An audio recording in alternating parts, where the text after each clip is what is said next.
且。 Di awal film kita akan diperkenalkan dengan seorang ketua mafia brutal bernama Buddha Waisang. Diketahui kalau Buddha merupakan ketua mafia tertinggi di kota tersebut dan merupakan buronan paling dicari oleh kepolisian. Namun kini Buddha sudah keluar dari persembunyian untuk menuntut balas kepada semua orang yang dulu telah mengkhianatinya. Tanpa membuang waktu, Buddha langsung menugaskan tangan kanannya yaitu Puji untuk menyerang salah satu kelompok mafia bawahan yang dulu ikut terlibat dalam mengkhianati dirinya. Kelompok mafia ini dipimpin oleh seorang pria bernama John. Sesampainya di markas John, baku hantam pun tidak terhindarkan lagi.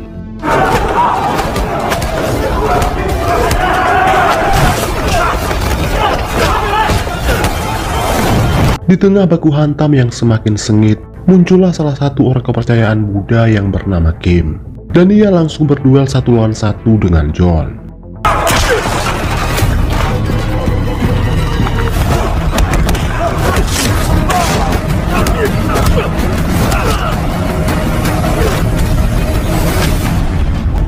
Baku hantam yang berlangsung sengit pada akhirnya dimenangkan oleh kelompok Buddha.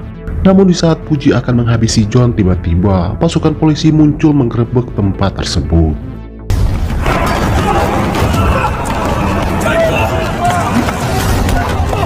Semua anggota dari 2 kelompok mafia berhasil diringkus, kecuali 3 orang dari kelompok mafia Buddha yang pada akhirnya berhasil kabur. Pasukan polisi ini dipimpin oleh Kapten Chen. Tiba-tiba ia mendapat telepon dari sang atasan. Atasannya itu menugaskan Chen untuk melepaskan salah satu anggota mafia Buddha yang bernama Kahai.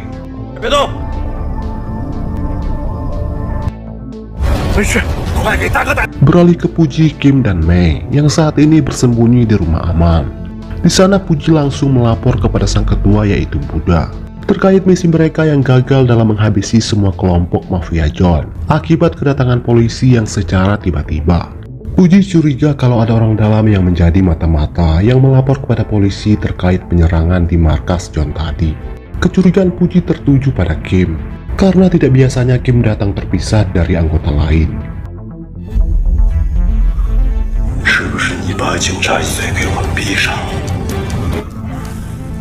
Puji lantas memaksa Kim menyerahkan ponselnya untuk diperiksa. Namun setelah diperiksa ternyata Puji tak menemukan pesan ataupun panggilan telepon yang mengarah ke nomor polisi. Meski begitu, Puji masih belum bisa sepenuhnya mempercayai Kim. Diketahui kalau ia memang tidak begitu suka dengan Kim. Karena belum sampai setahun saja bergabung dalam kelompok mafia Buddha, ia sudah bisa meraih simpati ketua mafia tersebut.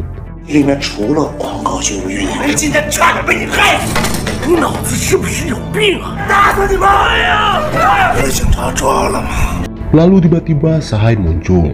Puji dan Mei pun tampak heran. Kenapa Kahai bisa lepas begitu saja? Padahal tadi ia sudah berhasil ditangkap oleh polisi. Kahai berkata kalau borgol di tangannya tidak benar-benar terkunci. Lalu Kahai memanfaatkan kesempatan untuk kabur ketika polisi sedang lengah. Mendengar itu sontak Puji pun mulai curiga kalau pengkhianat yang menjadi mata-mata polisi sebenarnya adalah Kahai.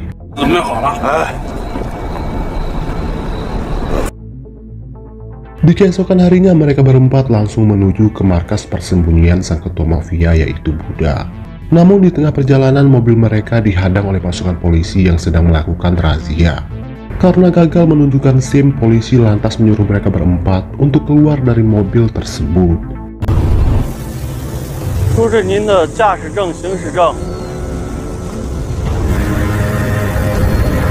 saat akan diperiksa, tiba-tiba Kapten Chen muncul dan melihat Puji.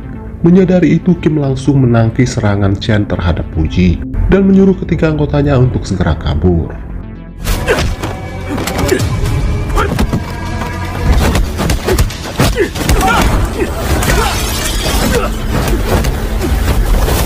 Di tengah pergelutan, Kim mengatakan kepada Chen, sebentar lagi ia akan tahu di mana markas persembunyian Buddha si ketua mafia yang sudah lama diincar oleh kepolisian. Lalu tiba-tiba Chen diserang oleh pacar Buddha yang baru saja sampai. Ia bernama Lisa. Lisa datang untuk menjemput Kim dan ketiga anggota lainnya. Usut punya usut, ternyata Kim adalah seorang ketua polisi yang sedang menyamar. dan ia merupakan rekan sekaligus sahabat baik dari Kapten Chen. 2 tahun yang lalu Buddha diberi sebuah misi untuk menyusup ke dalam markas mafia Buddha dengan menjadi bagian dari anggota kelompok mafia tersebut.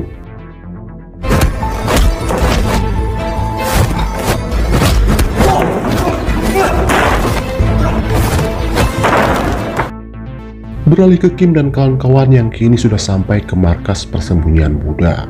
Sesampainya di sana, mereka berempat disambut dengan sangat hangat oleh si ketua mafia. Karena diketahui mereka sudah tidak saling bersua sejak misi penangkapan yang gagal sekitar setahun lalu.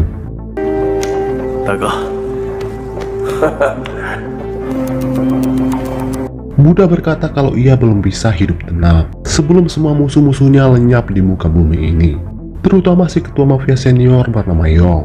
Diketahui kalau Yong lah yang merupakan dalang utama yang telah menghasut semua kelompok mafia bawahan di kota tersebut untuk mengkhianati Buddha dengan menjual informasi terkait semua kejahatan sang ketua mafia itu kepada polisi. Akibat dari itu, bisnis ilegal Buddha menjadi hancur, dan sekarang ia menjadi buronan paling dicari oleh kepolisian. Tujuan Yong tak lain untuk mengambil alih kekuasaan Buddha. Buddha kembali menugaskan Kim, Puji, dan Mei untuk segera menemukan Yong dan membawa si pengkhianat tersebut ke hadapannya, termasuk melenyapkan semua musuh-musuhnya yang lain. Di tengah itu, Puji melapor kepada Buddha terkait kecurigaannya kepada Kim dan Bahai, yang kemungkinan merupakan mata-mata polisi. Menanggapi itu, Buddha langsung menugaskan Puji, Kim, dan Mei untuk segera memulai misi. Sementara Kahai ia tugaskan untuk menemaninya minum di lantai atas.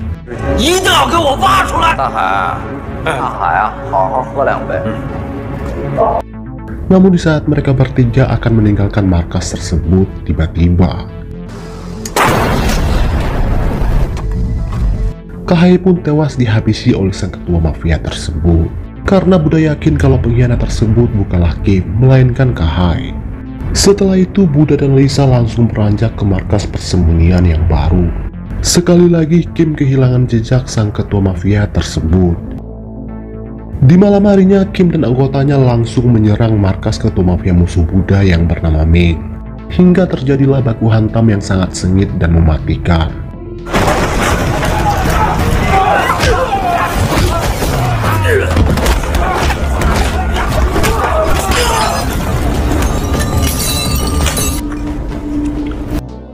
Setelah berhasil menghabisi mereka semua, Buddha dan kelompoknya langsung mendatangi musuh selanjutnya yang harus mereka bantai, yaitu markas ketua mafia bernama Chris. Pada akhirnya, Chris dan anggotanya tewas berkelimpangan.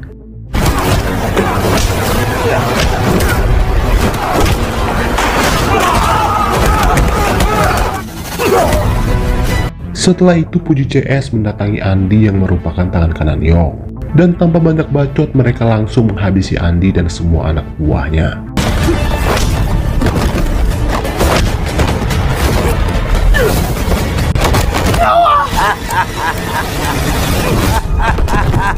Kebetulan sebelum tewas, Andi sempat menghubungi Yong. Dari nomor HP Yong yang ada di ponsel milik Andi itulah, pada akhirnya mereka tahu di mana markas persembunyian ketua mafia senior tersebut. Namun tanpa sepengetahuan Puji, Kim langsung mengirimkan informasi tersebut kepada rekan polisinya yaitu Kapten Chen. Karena ia yakin kalau Buddha akan datang ke markas tersebut setelah mereka berhasil menangkap Yong. Saat itu juga Kapten Chen mempersiapkan semua anggotanya untuk menyerbu markas persembunyian Roy. Singkat cerita, Puji dan kelompoknya tiba di markas persembunyian Roy lebih dulu. Dan seperti biasa, pertarungan sengit pun terjadi.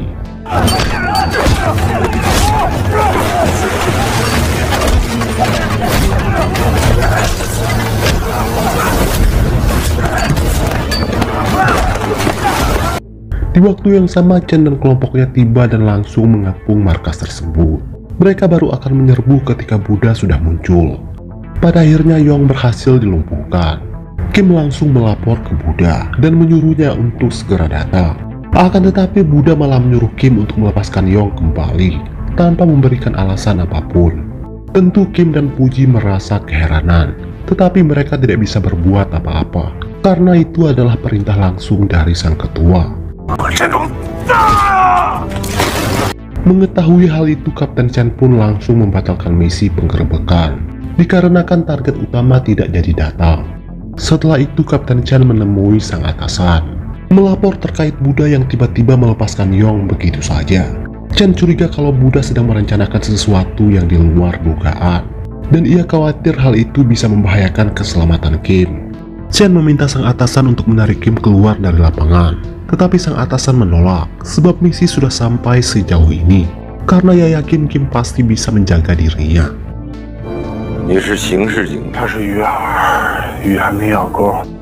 Kembali ke Buddha, yang saat ini berhasil menangkap satu lagi ketua mafia bernama Roy yang ikut terlibat dalam mengkhianatinya. Setiap hari Buddha menyiksa Roy sebagai hiburan.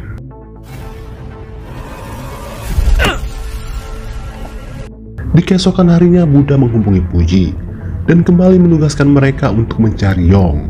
Tentu Puji dan Kim semakin bingung apa sebenarnya yang sedang direncanakan oleh sang ketua mafia tersebut. Di keesokan harinya secara kebetulan Puji dan Kim melihat Andi yang ternyata masih hidup.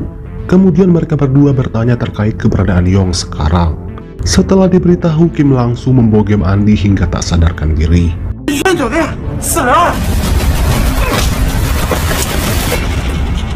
Kemudian Puji menghubungi Buddha, melapor kalau sekarang Yong sedang berada di sebuah hotel. Akan tetapi Buddha malah menugaskan Puji dan Kim untuk tidak menangkap Yong.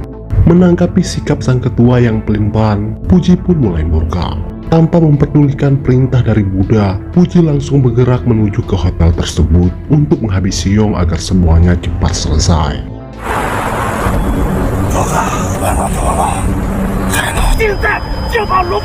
Kembali ke Buddha, yang saat ini mengajak Lisa untuk menikah dengannya.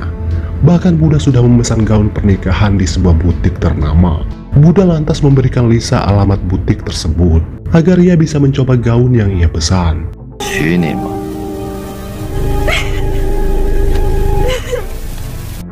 Beralih ke Yong yang saat ini mendapat telepon dari Buddha. Di sini Yong memohon kepada Buddha agar nyawanya diampuni. Tetapi Buddha malah berkata kalau ia tahu alamat hotel Yong menginap dan ia akan segera menangkapnya. Mendengar itu Yong semakin ketakutan. Dari jendela kamar hotel, Yong melihat Lisa sedang berada di kawasan hotel tersebut. Lisa datang ke sana untuk mengambil gaun yang dipesan oleh Buddha. Dan ternyata alamat yang diberikan oleh Buddha bukanlah alamat butik, melainkan alamat hotel tempat Yong menginap. Saat ingin pergi, tiba-tiba Yong menyergap Lisa dan lalu menculiknya. Pada saat yang sama, Kim dan Puji sampai, dan ia melihat Yong pergi membawa Lisa.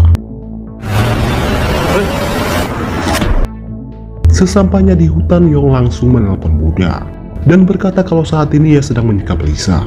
Yong lantas meminta uang tebusan senilai 5 juta yen kepada Yong dan meminta Buddha sendiri yang mengantarnya ke sebuah tempat yang sudah ia tentukan pada jam 7 malam ini.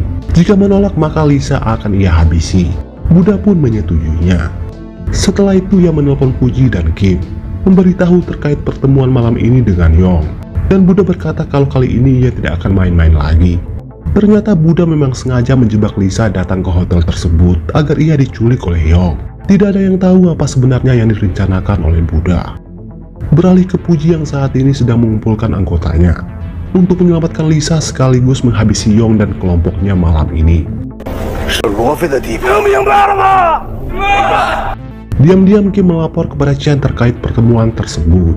Mengetahui itu, sang atasan kembali menugaskan Kapten Chen untuk memulai misi penangkapan Buddha dan kelompoknya. Saat ini Puji dan anggotanya sedang dalam perjalanan ke markas pertemuan tersebut dengan mobil terpisah. Lalu tiba-tiba Buddha menelpon untuk menyuruh Puji dan Kim menemuinya. Menanggapi itu, Kim dan Puji langsung putar arah. Sementara mobil anggota yang lain menuju ke arah markas pertemuan tersebut. Pada saat yang sama, pasukan polisi juga sedang dalam perjalanan ke arah yang sama.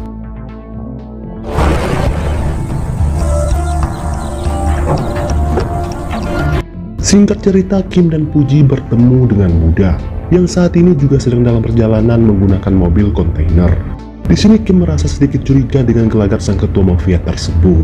Buddha mengatakan kalau kontainer ini tidak sedang mengarah ke markas pertemuan dengan Yong, tetapi mengarah ke markas yang lain.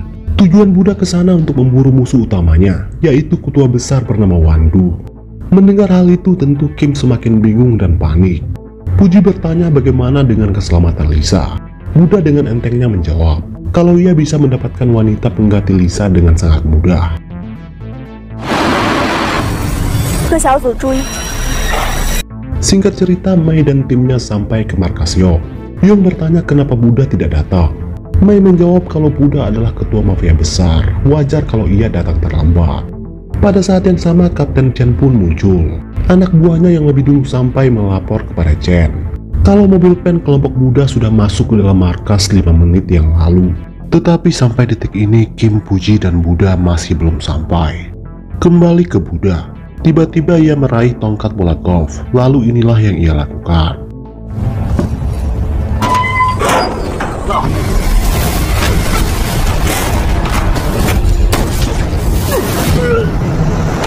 Ternyata Buddha sudah tahu kalau Kim adalah seorang polisi yang sedang menyamar, yang selama ini berusaha menjebak dirinya atas bantuan dari Yong.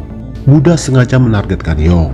Tujuannya tak lain untuk mengecoh pasukan polisi yang ingin meringkusnya, agar misi utamanya tidak tercium oleh aparat tersebut, karena target utama Buddha sebenarnya adalah Wandu, si ketua mafia besar yang telah mengambil alih kekuasaan Buddha selama ia menghilang. Dan selama ini ternyata Yong dijadikan kambing hitam oleh Wandu. Diketahui kalau hari ini Wandu akan melakukan pencucian uang milik sejumlah pejabat korup yang bernilai ratusan juta dolar. Singkat cerita, Buddha dan kelompoknya tiba di markas Wandu dan ia berhasil memegang kendali di sana.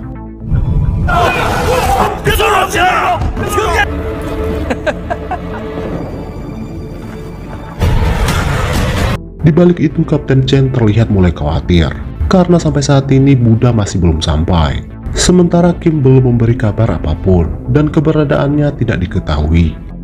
Beralih ke markas Yong, si ketua mafia mencoba menghubungi Buddha berkali-kali, namun masih tak ada jawaban. Lisa pun mentertawainya. Yong pun emosi dan langsung menghajarnya, hingga hal ini memicu terjadinya baku hantam.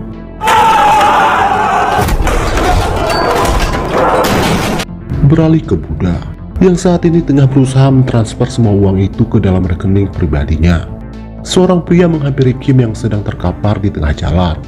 Kim yang masih selamat akhirnya tersadar. Lalu ia meminjam ponsel pria tersebut dan segera melapor kepada Chen terkait Buddha yang saat ini sedang mengarah ke markas Wandu. Saat itu juga Kapten Chen dan pasukannya meluncur ke sana.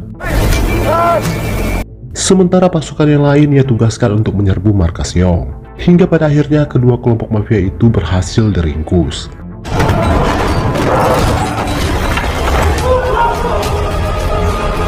Setelah semua uang berhasil ditransfer, Buddha pun bersiap ingin menghabisi Wandu dan semua antek-anteknya. Namun batal karena Kim tiba-tiba muncul. Kim meminta Buddha agar menyerah saja. Menanggapi itu, Buddha lantas menugaskan semua anak buahnya untuk menyerang Kim.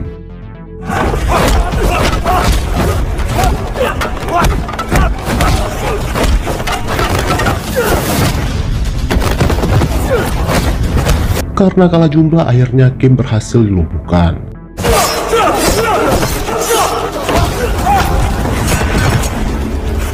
Di saat Buddha bersiap-siap akan menghabisi Kim, Chen dan pasukannya pun muncul. Namun sialnya mereka tidak bisa berbuat apa-apa, karena Buddha telah memasang bom di bagian perutnya.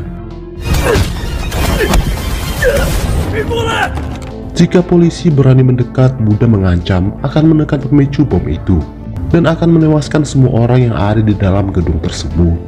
Beruntung kepolisian memiliki seorang sniper jitu terbaik, hingga dengan mudah ia bisa membidik Buddha hingga tewas di tempat. Sebelum ketua mafia itu sempat menekan pemicu bom tersebut.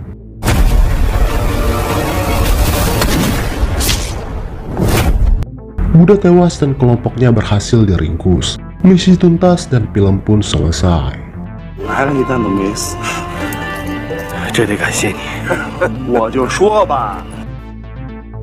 Baiklah teman-teman, sampai di sini dulu video saya hari ini.